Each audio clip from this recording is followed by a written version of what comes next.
In this video I'm going to show you the full build process of famous RSO. If you want to watch more, just check my Patreon. Hello my friends, finally some new release today, and it's new model of the RSO in its early version, which was released by MiniArt. This immediately gives you a first idea of how the models are configured from a designer perspective and what to expect, because over the years MiniArt has been on the market, we've become accustomed to its quality and way of model designing. Some people like it, others don't, but that's a very individual matter.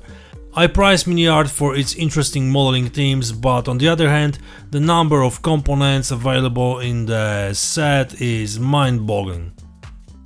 The model construction requires to use putty or CA glue to smooth out any unevenness after gluing the cabin parts, and also the tarp, of course, if you want to use it. I used black glue by WWII here, which has the advantage of remaining black after drying, allowing you to work with it easily and use it as a liquid putty. Generating the individual components was completely straightforward. The engine is quite well reproduced, so anyone who wants to disassemble the model or turn it into a wreck will be able to do so without additional kits. It takes a bit of fiddling with the plastic to fit it into the chassis frame, but it's not particularly difficult. The transport box fits perfectly, as do the bogies with the wheels. The cap and interior also presented no problems, and positioning it on the frame was very easy. I'm leaving it open for now because I need to paint the interior. The drive and idler wheels are a minor detail, they just need to be glued into the correct locations without getting confused. In this episode I decided to show all the steps in detail, so some sections are quite long. Some might find this helpful, while others will just fast forward through the video. I have no problem with that, just relax. The work so far has been pretty standard without any major complications. Obviously, the first thing I will do after covering the model with primer will be painting the interior to seal it off and continue working. The primer by WWII is excellent and I highly recommend it. There are several different colors if you need to paint in different shades. I received a complete set from the producer, I won't hide it, so I use them depending on the model, but generally black and grey are my favorites. Here I use dark grey on all the model's elements.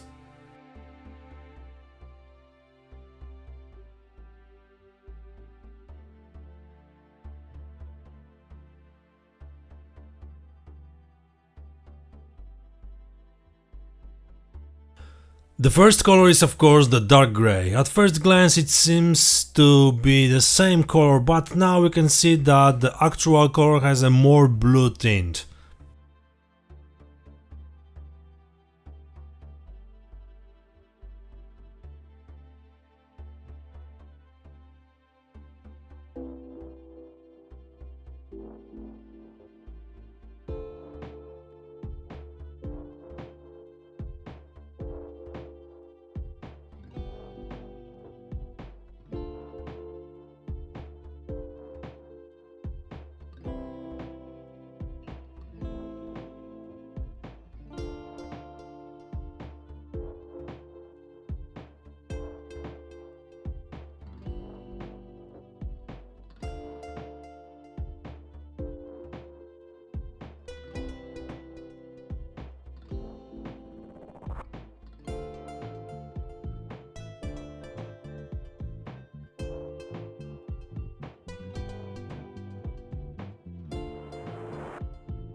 After adding a few drops of ivory to the base color, I started painting highlights over the entire model. This way I did two passes.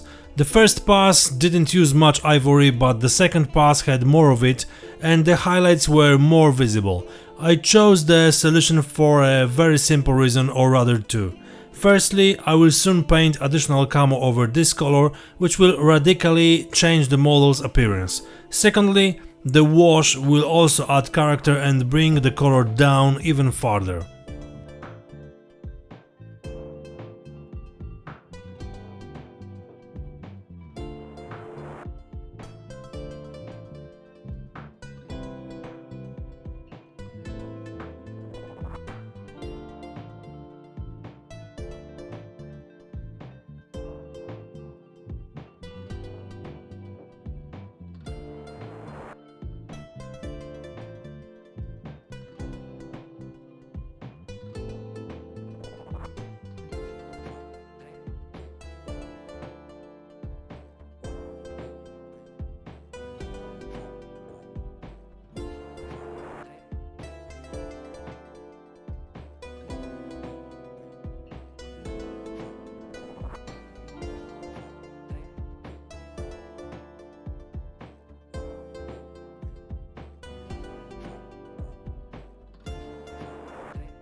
To prepare the cabin for assembly, I painted the window sills black and then glue in all the windows using Transpa Fix 6K.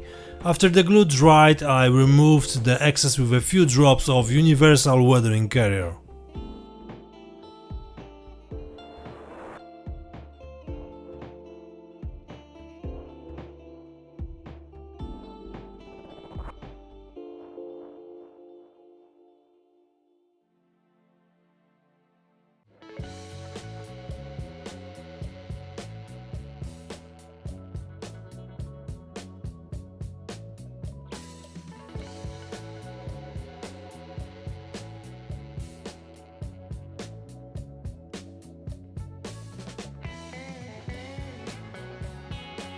I painted the remaining interior elements such as the seats, bars and other details with acrylic paints, of course.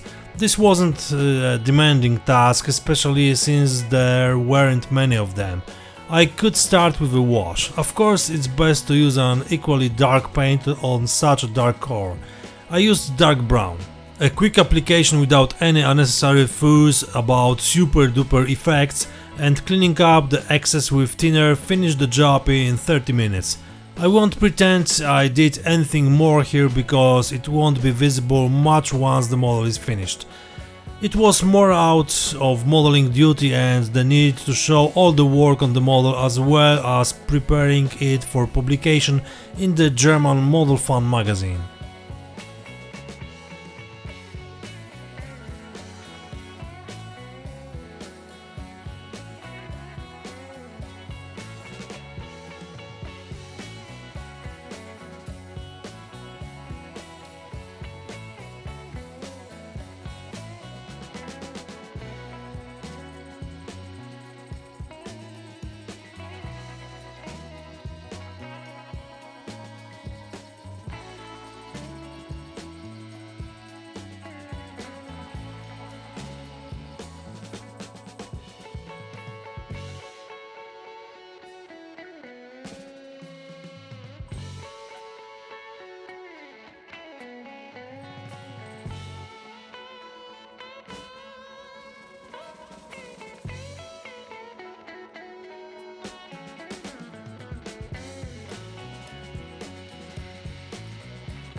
After the wash dried, which I sped up with an accelerator, I prepared the edges for gluing.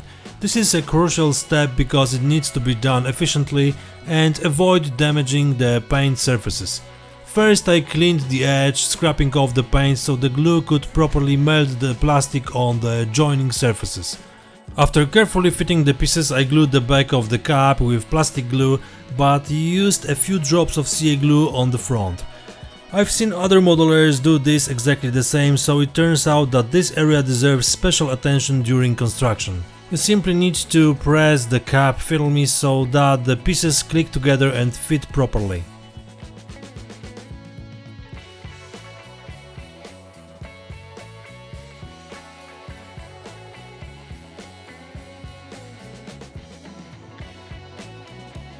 And here's where I made a mistake that cost me extra work. Wanting to speed things up, I used CA glue accelerator and sprayed it on the model.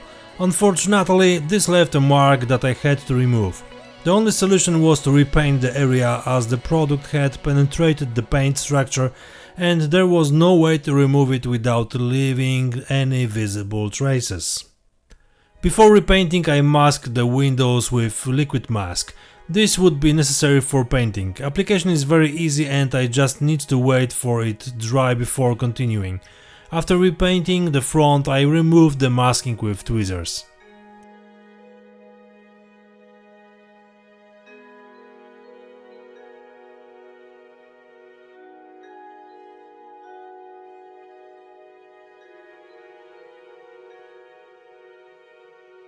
I painted the tarp with a mixture of two Tamiya paints. These shades were enough to provide the main color and add some highlights.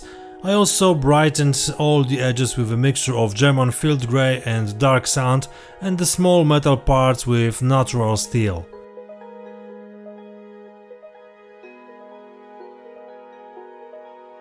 Let the work go on, and I would like to mention my wonderful patrons who support my activity. Massive thanks, guys!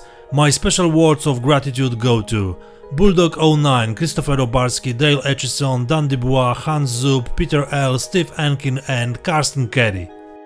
But the people listed just now are also my great patrons. They all believed in my passion, saw something valuable in it and decided to support me.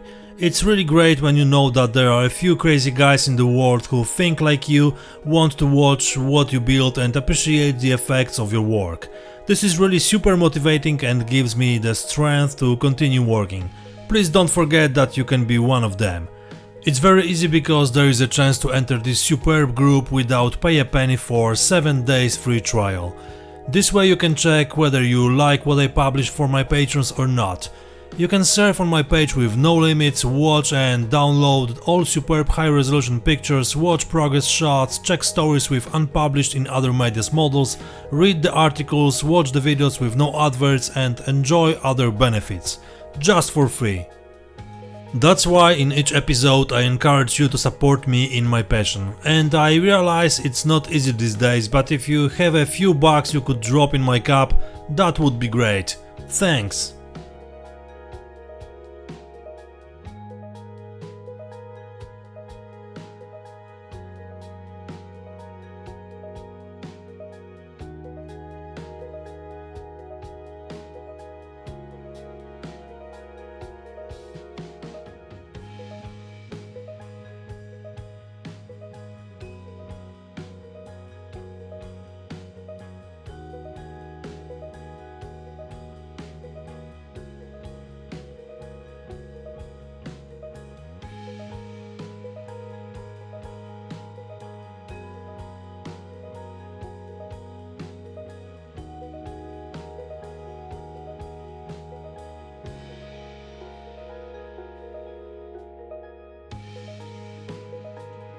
The tarp fit the transport box without any problems. A few drops of glue will hold it in place.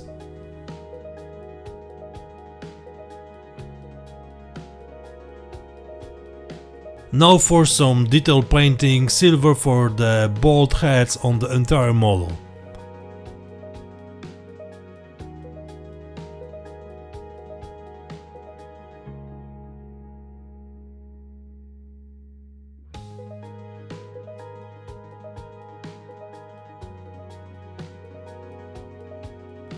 Soon some dark brown for the exhaust system to create a base for applying further colors and effects.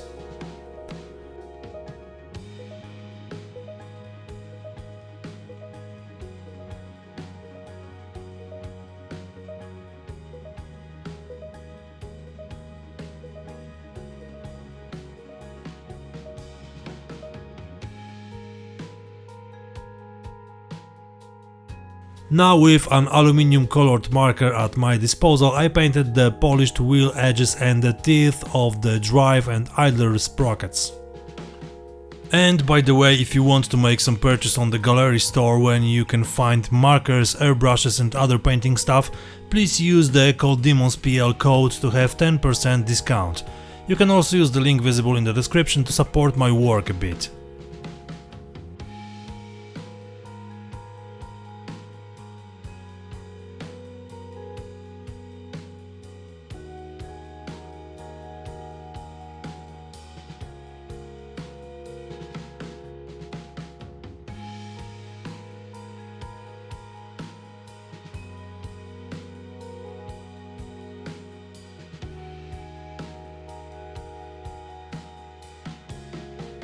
I sealed the entire job with a thin coat of gloss varnish.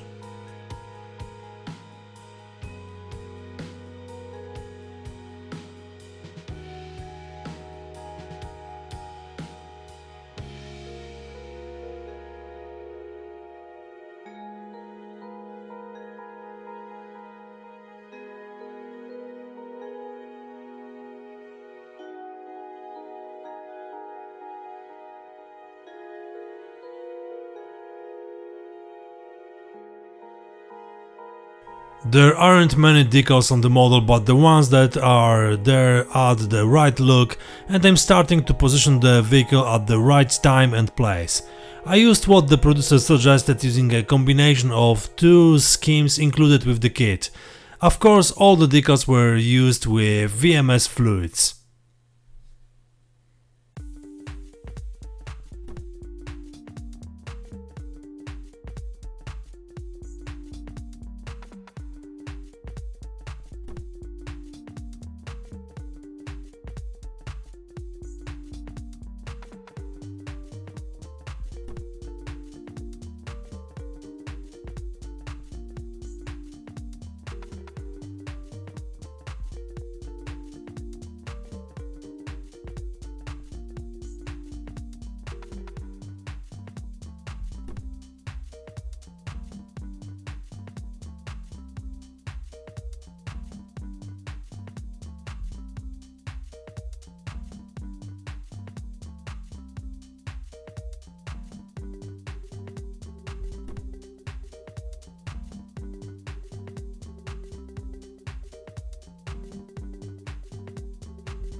Leaving the model, or more precisely the decals, to dry completely, I started preparing the trucks, which as always I painted with a mixture of dark brown with a touch of black and silver.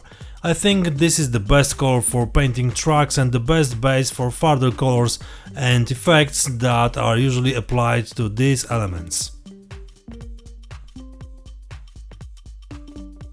Then, with the airbrush in hand, I began securing the stickers with another thin layer of gloss varnish.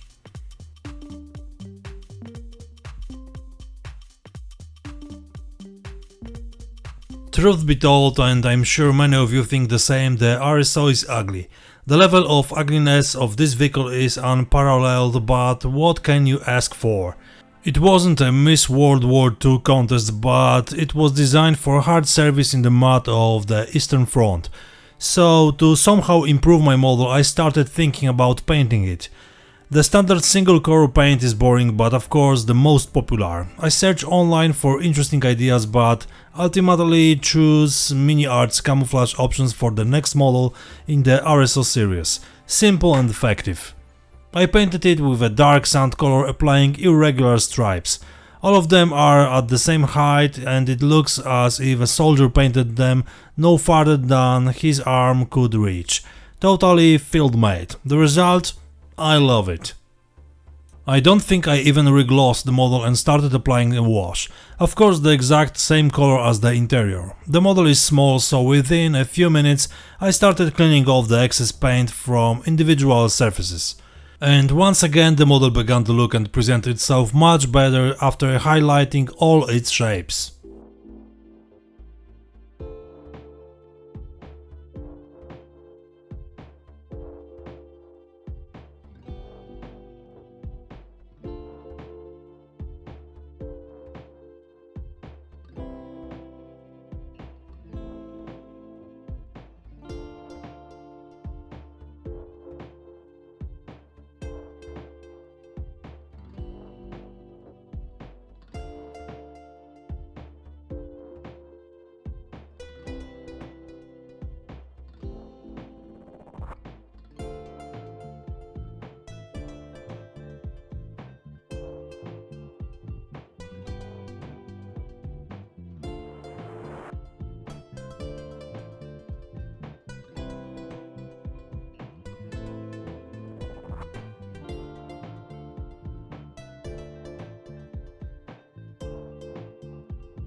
I randomly splashed some wash on the tarp and gently spread it over the surface, trying to achieve a dirty look.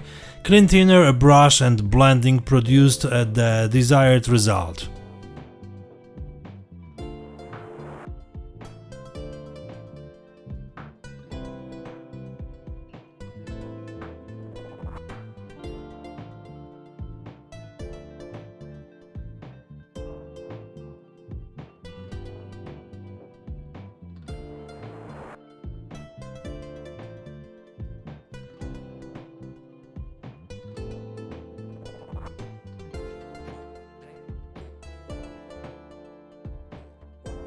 I use a matte varnish to protect all the previous work and to even out the glossy surface left by the previous paint job.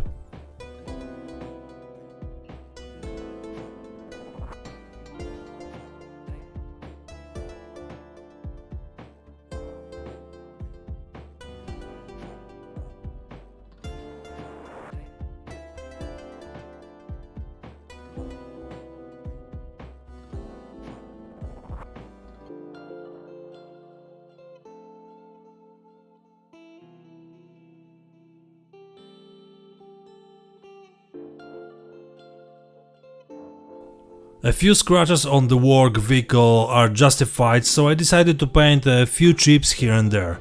The chip and nick paint is washable, allowing us to easily monitor the model's surface.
I also touched up some dirt with oil paints. Oil Expert by VMS helped with this process as I painted over the streak spots and discolorations throughout the model.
The previously prepared exhaust now received a suitable dose of rust from pigment jockey. Two colors are more than enough, as I am far from painting exhaust in orange shades, which I consider unnatural. I understand that such rust may appear in some areas, but it's minimal, and generally the exhaust should have shades of grey and brown, and rust is best in subdued dark colors. The pigment jockey is perfect for introducing the right shade. A universal weathering carrier made it easier to spread the paint. Of course, I used an accelerator at the end, which makes it easier to control the resulting effect.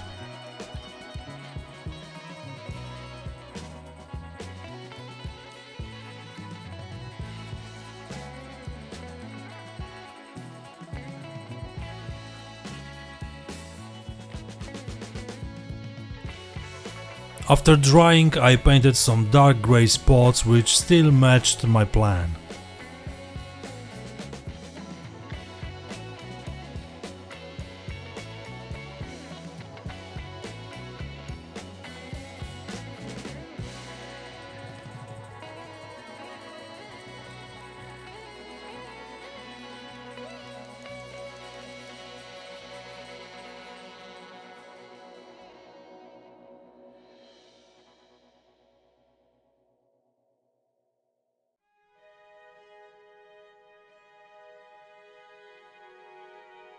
I moved to the front of the vehicle to prepare the towing cable for painting. The whole thing was coated with a special primer for metal parts.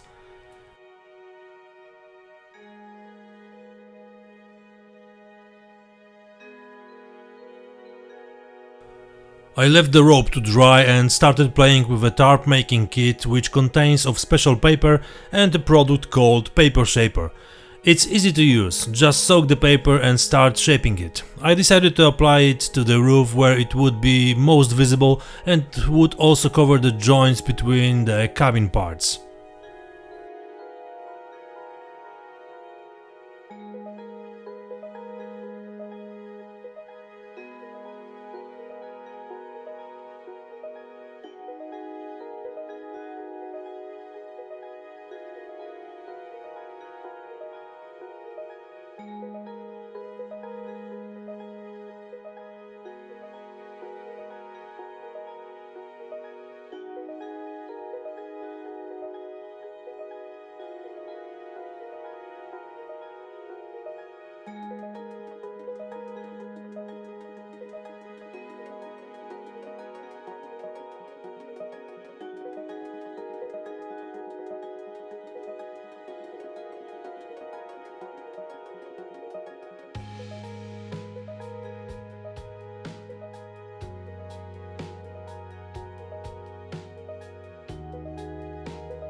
I made a rope from a piece of wire by splicing it together on a Tamiya drill.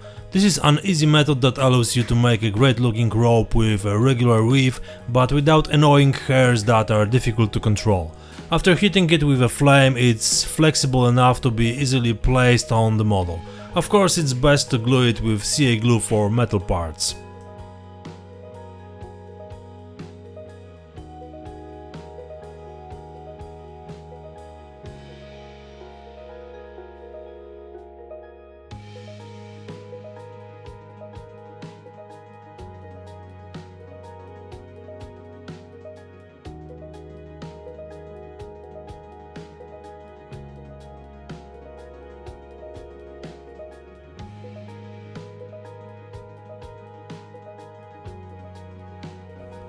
The metal primer had already dried, so I painted the entire rope silver.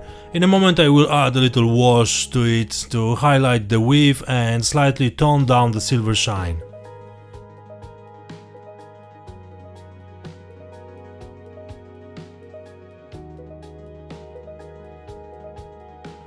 During the entire process of working on the model, the windows lost some of their shine, so now I will restore them to the previous quality. A little polishing paste works wonders and the windows look clean and shiny. It's perfectly adequate for a transport vehicle.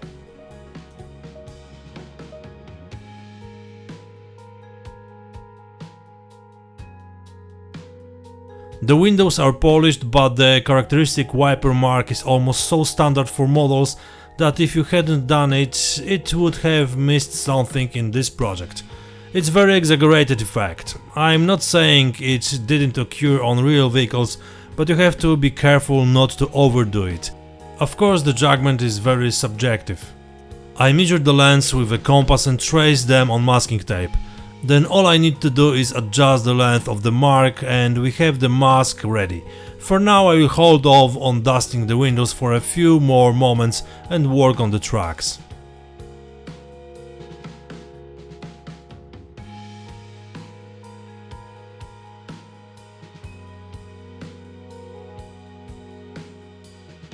The intention was to dirty the trucks and finish them in dry, dark matte, so I started by applying pigment jacket slightly diluted with universal weathering carrier. Then after drying with an accelerator, I started applying a mixture of dark brown pigment and matte alkyd binder. While the mixture was still wet, I added a little dry pigment and filled everything with clean weathering carrier. And that was it. Everything was dirty, now all that was left was to wait for it to dry and polish the edges.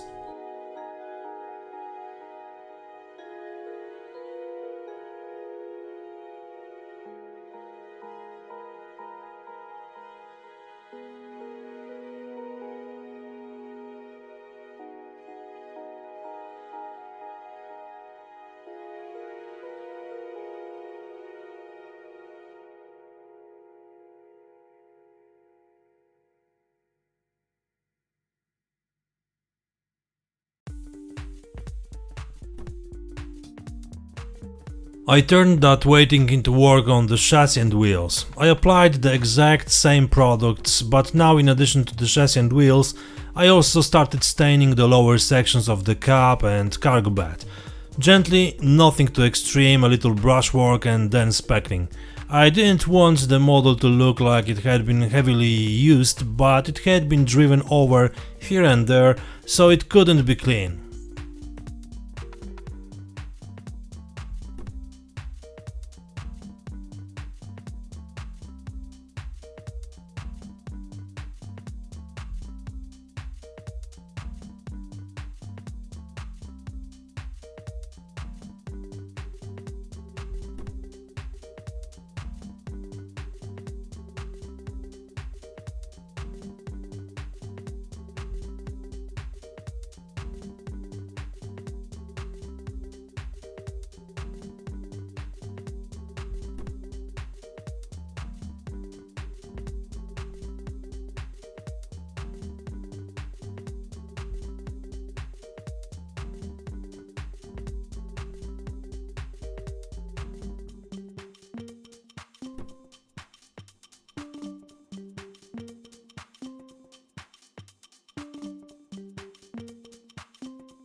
Of course, some mud had to appear on the wheels collected around the edges as a natural effect of off-road driving. I did the same on the prepared hull surfaces. Of course, it won't be visible here at first glance, but it should be there to maintain consistency throughout the model.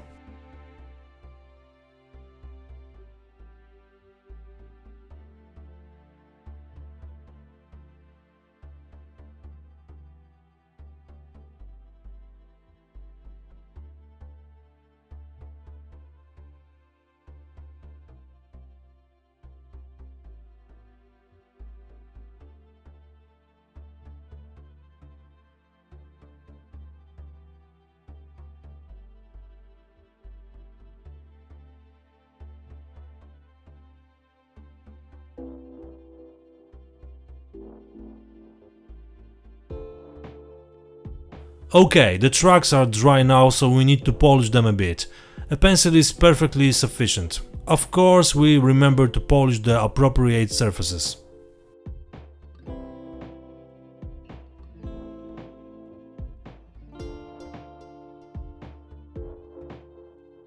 The model is almost finished, so it's time to apply a little dust. I usually use dry pigment for this purpose. Here I started by dusting the windscreens. The masks did the job perfectly and I'm 100% satisfied with the result.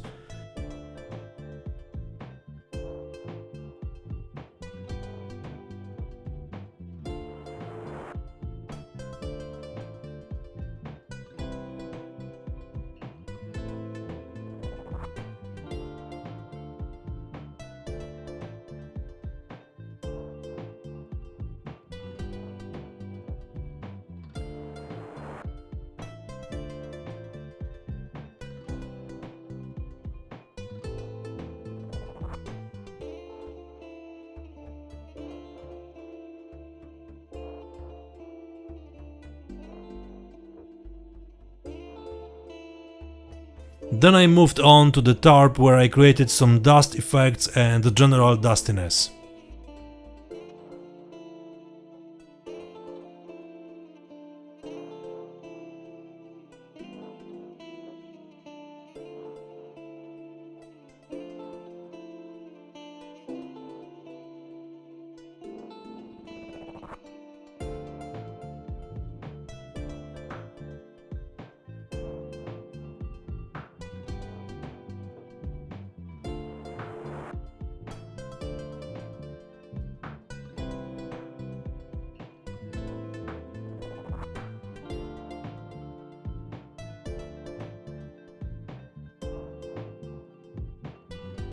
The pigments were then applied to the remaining parts of the model, but not all of them, so as not to overdo the dust.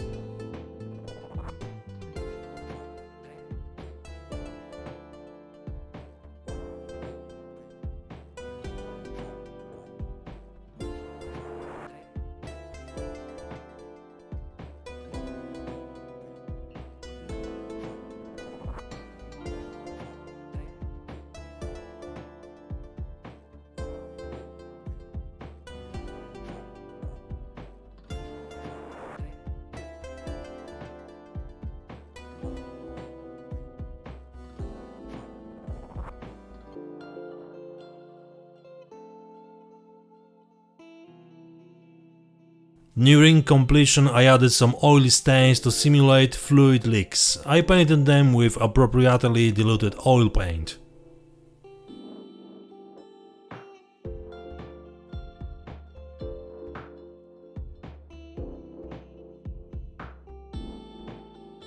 And of course, my model couldn't be complete without a chain, which I added to the towing bar. I sealed it with a few drops of sand and ballast freeze.